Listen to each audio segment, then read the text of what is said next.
Hello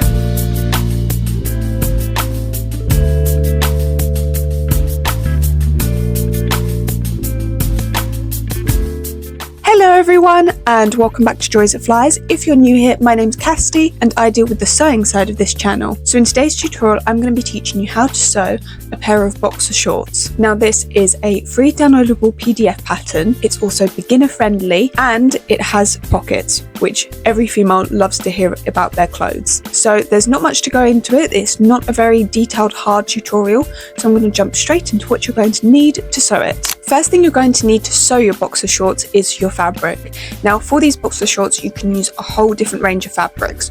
You can either go with the more like typical boxer shorts where you use a cotton or a linen, or you can make the shorts a bit more like sportsy or sweatpant like by using a fleece or a sweatpant fabric. I would suggest though that if you're using a thicker sweatpanty type fabric, for the pockets on the side seams, I would use a cotton or a linen or another thinner fabric, because if you use something like fleece or French terry cotton like you use for sweatpants, it might get a bit bulky in the pockets on the side seams. But you can use a whole different range of fabrics. The fabric I'm going to be using is, I'm not 100% sure what it is because I bought it at a charity shop, but I think it's like a cotton jersey or something. So this has a very slight two-way stretch in it.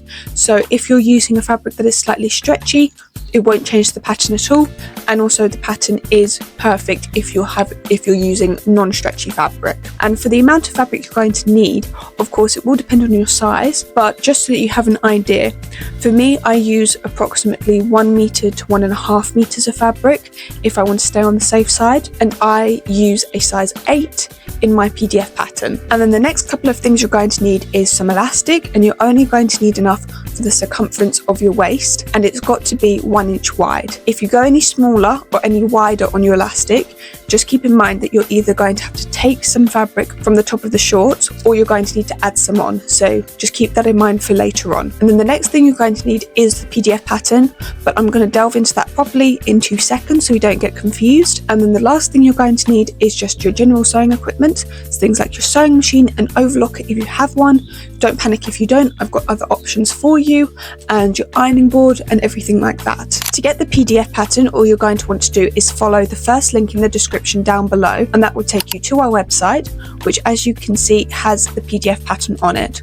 All you're going to want to do is download it, print it off at 100% scale, and now we're going to assemble it. Now just to warn you, my printer for some reason didn't want to work today, so I couldn't print my pattern out, but I am going to show you how to assemble it with some footage I've had from another project. So if you see tie front waistcoat or something like that written on the PDF pattern that I'm assembling, don't panic, it assembles in the exact same way. So if you've used one of my patterns before, you'll know how I'm going to assemble it. Once you've printed out your PDF pattern at 100% scale, you're going to want to trim down the page border at all of the corners of each sheet. At the corner of each page, you should see a quarter of a circle.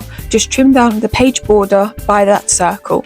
Then once you've done that on every single page, you're going to want to line them all up, and as you can see, those quarter circles in the corner, once you add all of the pages, should create full circles. So line up all of these circles and tape all of the pages together. If all of the pages are numbered, but if you're a bit unsure of the layout, then on the last page there is a layout of what the entire PDF pattern should look like once it's taped together. Now before we cut out our PDF pattern, I want you to just go back to that first link in the description, and if you scroll down a bit on that page, you'll find 2 size charts, one for body measurements and one for the finished project measurements. Please use the size chart with the body measurements to find your correct size, because just like when you go to the shop and buy clothes from the shops, every size chart, every sizing is going to be different. So make sure that you're using the correct size for you.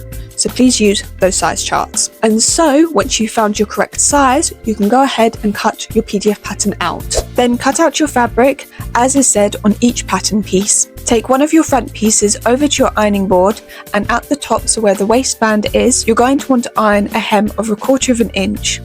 Then you're going to want to fold it again to create a double hem, and this hem is going to measure 1.5 inches. Then you're going to want to iron a double hem on the hemline of your short piece, and the first fold is going to measure 1/4 inch, and then the second fold is going to measure 3/4 inch.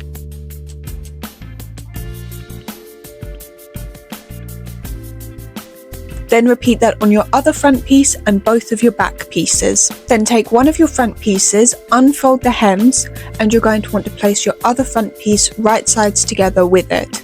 And you're going to want to pin it along the crotch, which is that curved edge. Once you've pinned it together, you're then just going to want to sew down that edge.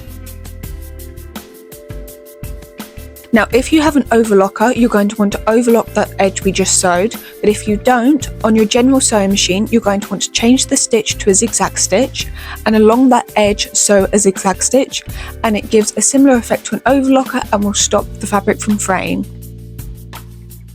Now, you should have transferred from your pattern piece 2 notches near the top on either side seam of your front and back pieces. Now, you're going to want to pin your pocket pieces right sides together with your front pieces, with the top of the pocket piece matching the notch on your front pieces. And then you're just going to want to sew down your pocket pieces and then also overlock them. Open your pocket pieces up and press it flat with your iron. And then you're going to want to over sew down it so that it stays flat. Then you're going to want to repeat all of those steps with your 2 back pieces and your 2 remaining pocket pieces. Now place your front and back right sides together, and you're going to want to pin the 2 side seams together and the pockets together.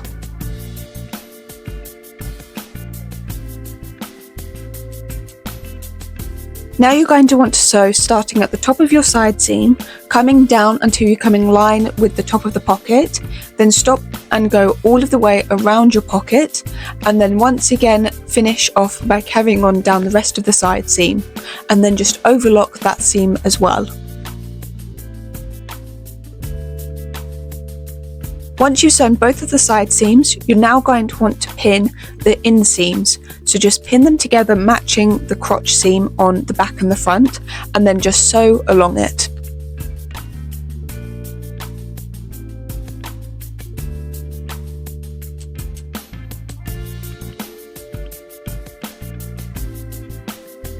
Now you're just going to want to refold and pin in place the hem that we made at the beginning along the waistline. Once it's all pinned in place, you're just going to want to sew all of the way around it, but leave a small gap in your sewing of about 1 to 1.5 inches. Now cut your elastic so that it's the length of the circumference of your waist, and then just add a safety pin to one end of it and thread it all of the way through that hem. Once it comes out at the other side, you're just going to want to place each end of the elastic on top of each other, overlapping it by about 1/2 inch, and then sew them together, and I would suggest sewing it a few times so it's really secure. Then you can tuck the elastic back inside your hem and just sew that hole in your hem closed. And the last thing to do is to refold those hems we ironed at the bottom of your shorts earlier on, pin them in place, and then you're just going to want to sew all of the way around them. And that's it, you're all done. I hope you enjoyed this tutorial, and I hope you enjoyed using my free PDF pattern. But as always, if you have any questions, please feel free to drop them down below in the comments and I will do my best to answer you. And with that, I will see you next time on the channel.